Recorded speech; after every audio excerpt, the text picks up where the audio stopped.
हाय दोस्तों, Kings academy Chandrapur में आपका स्वागत है। और आज हम दोस्तों लेने वाले हैं सीरीज नंबर 5, कॉम्पिटिटिव एग्जाम की सीरीज नंबर 5 है। दोस्तों आप हमारी जो भी सीरीज देखते हैं लाइन से देखिए, 1 2 3 4 5 6 जो भी एक्सवाइजेड आते हैं, क्योंकि ये इंटरलिंक्ड नोट्स होते हैं दोस्तों। क्योंकि आप दो देखेंगे तो तीसरा समझ में आएगा, ये खास बात है सबसे पहले। ठीक है दोस्तों, तो शुरुआत करते हैं सीरीज नंबर 5, चूज च्वाइस। यहाँ पर एक ध्यान रखिए दोस्तों थोड़ा सा कि ये वर्ब है, ये नाउन है। चूज मीन चुनना और चॉइस मतलब चुनाव। ठीक है, तो चूज का चॉइस होता है, तो एट्रैक्ट का क्या होगा? एट्रैक्ट क्या है? वर्ब है। जैसे चूज क्या है? ये वर्ब है और ये नाउन है, तो एट्रैक्ट वर्ब है और उसका नाउन क्या होगा? एट्रैक्ट का है एक्टिव, एट्रैक्टिव, एट्रैक्शन, एक्टर। आपको दो में कंफ्यूजन होगा, एट्रैक्टिव और एट्रैक्शन। मैं आपको एक छोटी सी हिंट दे दूं कि जो भी नाउन होते हैं तो 99% उसमें आप देखेंगे एंडिंग में MENTION, SION, CE, NESSION, CE ये लगते हैं।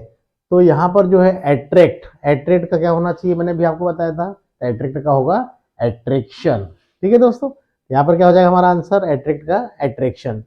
एट्रैक्ट मीन्स आकर्षित करना और एट्रैक्शन का मतलब आकर्षण। ठीक है दोस्तों, नेक्स्ट आइडेंटिफाई द नाउन। इसमें दोस्तों नाउन आपको ढूंढना है, तो चलिए शुरू करते हैं। ब्यूटी, ब्यूटीफुल, ब्यूटीफाई और ब्यूटीफुली। तो अगर हम बात करें कि ब्यूटीफुली, तो ये हो गया एडवर्ब। अब एडवर्ब कैसे पहचाना? तो उस वर्ड के एंडिंग में अगर एल वाई लग जाए, देखिए अब छोटी छोटी ट्रिक्स बता रहा हूँ मैं आपको। एल वाई लग जाता है तो वहां पर क्या हो जाएगा? वो एडवर्ब कहलाएगा। अब ये ब्यूटीफाई, ब्यूटीफाई ये है हमारा ब्यूटीफाई की बात करें तो ये हो गई हमारी वर्ब हो गई। क्या हो गई दोस्तों? Verb, beautify. और तीसरा नंबर आ रहा है यहाँ पर ब्यूटीफुल, सुंदर, ये है दोस्तों एडजेक्टिव। और लास्ट में आता है दोस्तों ब्यूटी। ब्यूटी यानी क्या होता है दोस्तों? सुंदरता। तो हमारा आंसर क्या हो जाएगा यहाँ पर? हमारा क्वेश्चन है आइडेंटिफाई द नाउन। हमको नाउन पहचाना, इसमें नाउन कौन सा है? कोई एडजेक्टिव है, कोई एडवर्ब होगा, कोई वर्ब होगा, सब्जेक्ट होगा, तो जो भी अलग अलग देखना पड़ेगा। तो आइडेंटिफाई द नाउन में हम क्या है, वो चाह रहा है कि नाउन ढूंढ के बताओ, तो नाउन कौन सा हो जाएगा इसमें? ब्यूटी। ठीक है दोस्तों, next give the gender of, give the gender of fox. Fox का जेंडर बताना है। विक्सन, फॉक्से, शी फॉक्स, फॉक्सन। तो बात चल रही दोस्तों, कई बार कंफ्यूजन वाले क्वेश्चन आ जाते हैं, तो फिक्स का हम क्या करते हैं, फॉक्स का क्या करते हैं तो फॉक्सेस कर देते हैं। लेकिन एक्चुअली हमको ध्यान देना है कि ये जेंडर की बात कर रहे हैं, तो जेंडर में क्या होगा? फॉक्स का क्या हो जाएगा? विक्सन हो जाएगा दोस्तों। ठीक है, he is blank honest man. इसको बनाना है हमको, आर्टिकल बनाना है, ए एन द में से कुछ ना कुछ आएगा। तो जनरली एक नजर में आता है कि ही इज ऑनेस्ट मैन। बहुत से लोग क्या करते हैं, जो दोस्तों ब्लैंक के बाद में AEIOU देखते हैं, वो आपको कभी नहीं देखना है, बल्कि जो ब्लैंक के बाद वाला जो वर्ड है उसका प्रोनाउंसिएशन देखना है। अगर वो प्रोनाउंसिएशन A से आए तो एन लगाना। जैसे फॉर एग्जांपल यहाँ पर हमने बताया AEIOU नहीं देखना, उसका प्रोनाउंसिएशन मैं जो आपको लेटर बता रहा हूँ, ध्यान दो कौन कौन से है। ब्लैंक के बाद अगर उनका प्रोनाउंसिएशन इससे आएगा A, I, U, A, तब एन लगाना। तो ही इज, ये क्या लिखा है? ऑनेस्ट। अभी मैंने बताया A, I, U, A आया तो एन लगाना। तो he is an honest man, वह एक ईमानदार आदमी। क्या हो जाएगा? He is an honest man. Next, he is known blank me. Generally एक नजर में दोस्तों लग रहा है कि ये वाइस है। ठीक है, और वाइस में क्या होता है? जनरली हम क्या करते हैं कि बाय लगा देते हैं, और ही इज नोन बाय मी। लेकिन दोस्तों कई बार जैसा दिखता है वैसा होता नहीं है, तो कुछ स्पेशल वर्ब होती है उसके बाद बाय नहीं आता, कुछ प्रीपोजिशन लगा के हम उसको बाय जैसा ट्रीटमेंट देते हैं। तो यहाँ पर क्या होगा? ये फिक्स है जो, तो नोन के साथ में क्या आएगा दोस्तों? टू आएगा। कई बार कॉम्पिटिटिव एग्जाम में बहुत बार आ चुका है, बहुत बच्चे कंफ्यूज हो जाते हैं यहाँ पर, तो ध्यान रखिए इस बात का।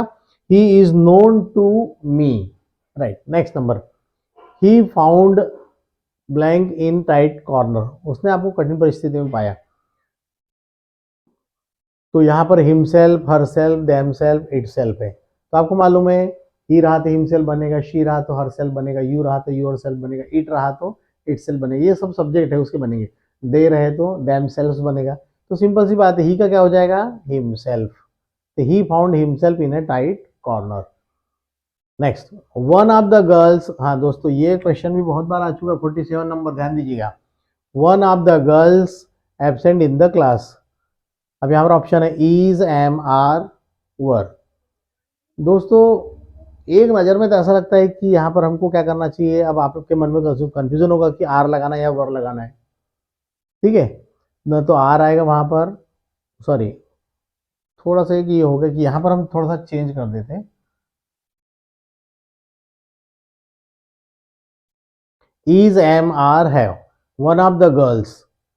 अब यहाँ पर क्या आएगा ऑप्शन में, इज, एम, आर, हैव, तो एक नज़र में ऐसा लगता है कि यहाँ पर आर आना चाहिए, ठीक है, गर्ल्स दिख रहा है, लेकिन दोस्तों ये गलती कभी नहीं करना। उसके लिए क्या करना है, ये जो यहाँ पर जो भी आंसर आने वाला है ये इसको शो कर रहा है, इसको शो कर रहा है, इसको one of the girls, one यानी क्या हो गया, एक, एक के लिए क्या आना चाहिए, सब्जेक्ट इज, तो क्या हो जाएगा, one of the girls is absent in the class, यानी there are so many girls in the class but one of them, उनमें से एक लड़की एब्सेंट है, ठीक है, तो one of the girls is, हम गर्ल्स को देखकर नहीं लगा रहे, हम क्या कर रहे हैं, आंसर वन को, सब्जेक्ट को देखकर लगा रहे हैं, तो one of the girls is absent in the class. Next, he is blank university professor. एक नज़र में, सब आप ध्यान दीजिए दोस्तों, एक नज़र में आपको ऐसा लगेगा कि यहाँ पर क्या आना चाहिए, ए आना चाहिए, ठीक है, आप कह रहे हैं ए आना चाहिए, लेकिन थोड़ा ध्यान दीजिए, यहाँ पर जो ब्लैंक है, मैंने अभी आपको थोड़ी देर पहले बताया कि ब्लैंक के बाद वाला जो भी वर्ड है उसका प्रोनाउंसिएशन किसे हो रहा है, अगर अ, आ, ई, उ, ए, आप वावेल के ए, ई, आई, ओ, यू मत देखना, बल्कि उनका जो ट्रांसलेशन होता है वो देखिए, तो उसका ट्रांसलेशन क्या हो रहा है यहाँ पर, अगर आप ए, ई, आई, ओ, यू देखेंगे तो आप एन लिखेंगे, जो कि पूरा पूरा गलत हो जाता है आंसर, तो इसलिए वो ध्यान मत रखिए, उसकी जगह यहाँ पर साउंड अगर आ रहा है अ, आ, ई, उ, ए, तो एन लगाना, नहीं तो फिर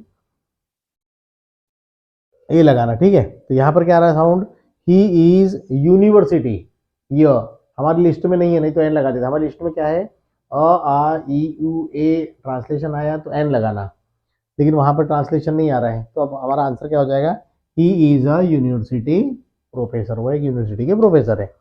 he is friend of me, my, mine और आई, क्या होगा इसका answer, he is friend of mine, वो मेरा फ्रेंड है, या तो आप ऐसे भी कह सकते ही इज माई फ्रेंड या he is friend of mine, यहाँ पर हमने माइन लगा दिया। देखिए दोस्तों जहाँ पर नोट्स होंगे मैं वहाँ पर जरूर बताऊंगा।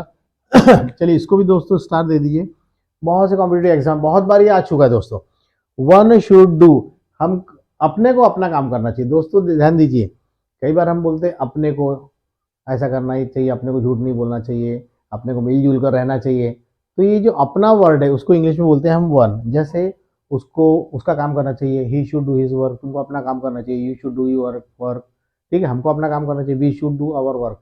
वैसे ही सब्जेक्ट है तो इसका पॉसेसिव केस क्या होगा, तो वन के साथ क्या आएगा, वंस आएगा। अब यहाँ पर दो ऑप्शन है, वंस भी है वंस भी है, तो इसका आंसर क्या हो जाएगा हमारा, सीधा सीधा वंस हो जाएगा, one should do one's work. ये क्या है यहाँ पर दोस्तों, पॉसेसिव केस है, कौन सा केस है, पॉसेसिव केस है, one should do one's work, अपने को अपना काम करना चाहिए। तो दोस्तों अभी आपने देखा छोटी मोटी चीज़ें आपको बहुत सी मिलती जा रही, बहुत से नोट्स मिलते जा रहे, तो आप कंटिन्यू हमारी वीडियो देखिए चैनल को, और हमारा किंग्स एकेडमी चंद्रपुर है उसको सब्सक्राइब कीजिए और शेयर कीजिए। Thank you very much.